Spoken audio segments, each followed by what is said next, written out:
and in the whole country. So thank you so much for your appreciation. And this year, mas bugat ang contest sa atong mga lechoneros na. They really prepared very well. They prepared hard. Aron maka-serve sa loob ka pinakalamig na lechon. And all of these winners tonight will be given cash prizes and will be honored on a separate time. So thank you so much again mga judges. Daghang salamat for eating all the lechon. Thank you for surviving 15 lechons today. No? Thank you so much sa ating mga opisales, Nidanan, and happy fiesta. Thank you. Thank you so much. Ladies and gentlemen, that was our Congressman of the 4th District of Leyte, Congressman Richard I. Gomez.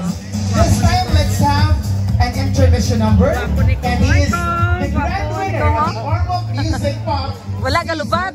Gwapong yapon.